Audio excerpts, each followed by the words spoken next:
Como nascem os ídolos? Existe uma fórmula mágica ou um caminho sem erros, ainda mais na montanha russa que é o futebol, em que hoje você está em cima e amanhã você está embaixo? Afinal, gols fazem um ídolo?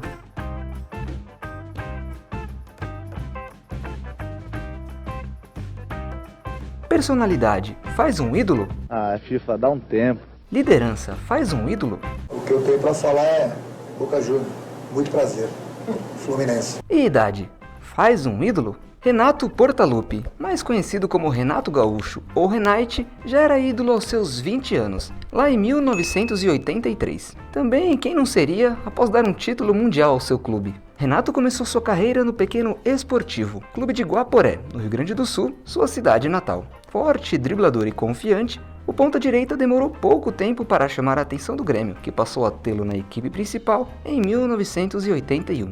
Em 1983, ano em que a banda RPM nascia e Garrincha, aos 49 anos, nos deixava, Renato já conquistava o mundo. Depois de formar o melhor ataque da campanha vitoriosa da Libertadores, Renato completou seu ano mágico ao anotar os 2 gols gremistas no triunfo sobre o Hamburgo da Alemanha na final do Mundial Interclubes de 1983. O primeiro, aos 38 minutos do primeiro tempo, foi bem ao seu estilo. Recebeu a bola na intermediária, arrancou pela direita e, já dentro da área, cortou seu marcador 2 vezes antes de chutar. O tiro saiu quase sem ângulo e entrou no único espaço disponível entre o goleiro e a trave. O gol da vitória saiu de novo na direita. Na prorrogação, deu outro de seus clássicos cortes curtos e chutou de esquerda no canto oposto para a glória imortal. O atacante seguiu em ótima fase em 85 e 86, quando comandou o Grêmio no bicampeonato gaúcho. Chegou até a ser convocado para a Copa do Mundo, mas foi cortado por Tele Santana por indisciplina durante a preparação. Sempre foi genioso. A ausência no Mundial do México o fez procurar novos ares. E em 87, Renato foi para o Flamengo, virar Renato Gaúcho. O curioso é que por lá ele começou, na verdade, a se tornar o mais carioca dos gaúchos, criando uma rápida identificação com a cidade maravilhosa. Em campo, essa identificação se refletiu em bola para a rede e taça para o alto. Ao lado de Bebeto, Renato conquistou o Carioca de 87 e a polêmica Copa União, um dos módulos do confuso Campeonato Brasileiro no fim dos anos 80. Renato jogou tanto que levou a bola de ouro da revista Placar, que premiava o craque do Brasileirão. De quebra, arrumou uma transferência para Roma. Porém, o período italiano de Renato, o único momento em que jogou fora do Brasil, não deu muito certo.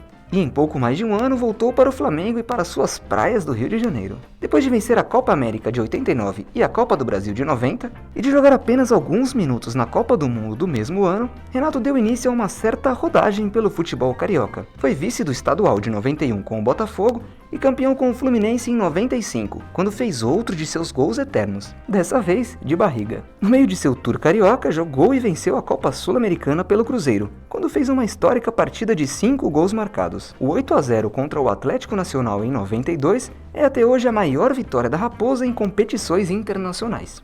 Depois fez mais algumas partidas pelo Flamengo e pelo Bangu, antes de encerrar a carreira para cursar Educação Física. Como técnico, a carreira de Renato imitou de certa forma sua carreira como jogador. O novo professor rodou pelo Rio de Janeiro, falou um monte, mas fez sucesso mesmo no Grêmio. Porém, foi por bem pouco que não teve sucesso na sua segunda casa. Já mais experiente como técnico, Renato Gaúcho fez seu primeiro grande trabalho no Fluminense entre 2007 e 2008. Vice da Copa do Brasil em 2006 pelo Vasco, o treinador não deixou o título de 2007 escapar com o Flu, que como prêmio lhe montou um forte time para a Liberta de 2008. Comandando Dário Conca, Thiago Neves, Todô e Washington, além dos jovens Arrouca e Thiago Silva, Renato mostrou suas principais qualificações como professor. Armou um time ofensivo e copeiro que eliminou o São Paulo tricampeão brasileiro e o Boca Juniors no caminho para a final. Foram 2 jogaços no confronto contra a LDU, 4-2 para os equatorianos na ida e 3-1 para os brasileiros na volta no Maracanã.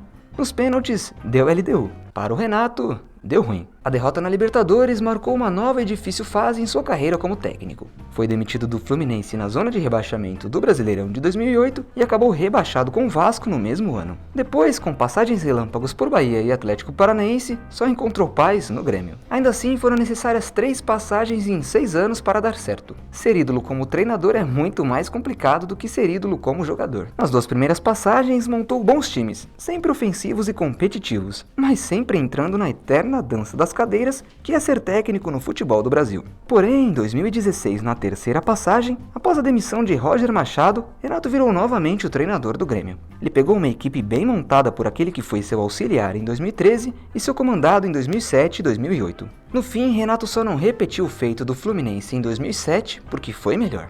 Vencendo a Copa do Brasil de 2016 um tanto quanto na marra, o Grêmio se classificou para a edição da Libertadores que definiria sua identidade nos anos seguintes. Numa mescla de experiência defensiva e juventude criativa, o tricolor de Renato Portaluppi não só venceu a Liberta de 2017, como conquistou o respeito de todo o futebol brasileiro. Travestindo confiança e autoridade na forma de um personagem marrento, Renato fez seus jogadores atuarem sempre com a bola no chão e a cabeça no lugar. E mais, estabeleceu um modelo de jogo duradouro, baseado na posse de bola e no drible, que conseguiu se manter até a saída de mais da metade de sua base já em 2020. Nesse último trabalho, Renato se tornou o mais longevo técnico do século XXI no futebol brasileiro.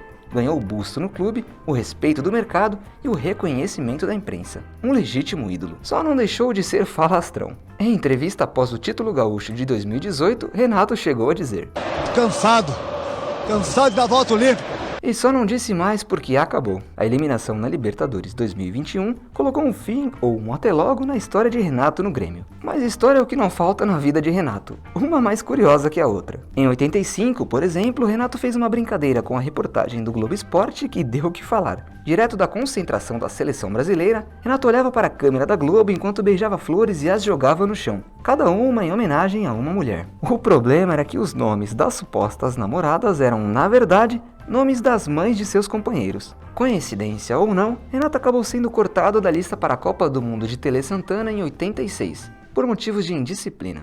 Tô tão tristinho, longe do meu amor, perto desses marginais todos. Então, com licença, né? Gostaria de mandar essa flor pro meu amor.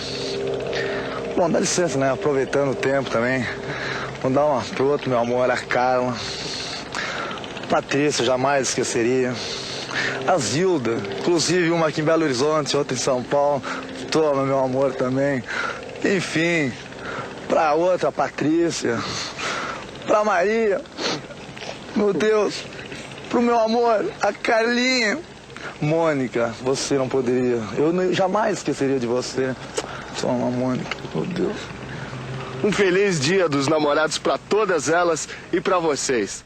Um pouco mais tarde, em 92, Renato enfureceu a torcida do Botafogo. O atacante jogava no Fogão, e depois do primeiro jogo da decisão do Campeonato Brasileiro daquele ano, a vida não foi tão boa para Renato. O Botafogo perdeu por 3-0, ele jogou mal e ainda deixou ser registrado no dia seguinte em um churrasco com o atacante gaúcho, do Flamengo. Ao contrário da lenda que foi sendo repetida ao longo dos anos, não era um churrasco comemorativo dos jogadores adversários, e sim uma confraternização entre dois amigos. A torcida não perdoou, mas a coisa ficou feia mesmo quando Emil Pinheiro, presidente do Botafogo na época, baniu Renato do segundo jogo da final. Teve como resultado o empate em 2-2 que deu o título ao Fla. Renato, que já afirmou categoricamente que já foi melhor que Cristiano Ronaldo, não só foi um dos melhores pontas que já tivemos no mundo, como hoje é um dos melhores técnicos que temos no Brasil. Cobiçado pela torcida de diversos clubes como Corinthians e Flamengo, também é cobiçado pela torcida brasileira em geral para substituir Tite. Será esse o homem que vai trazer o Hexa e se tornar ainda mais ídolo? Marra para isso, ele tem. A tua pergunta ela é muito boa, mas a minha resposta é melhor que a tua pergunta. Entendeu? A minha resposta é melhor que a tua pergunta. Agora eu vou encerrar a entrevista, eu me aplaudindo, tá? Boa noite.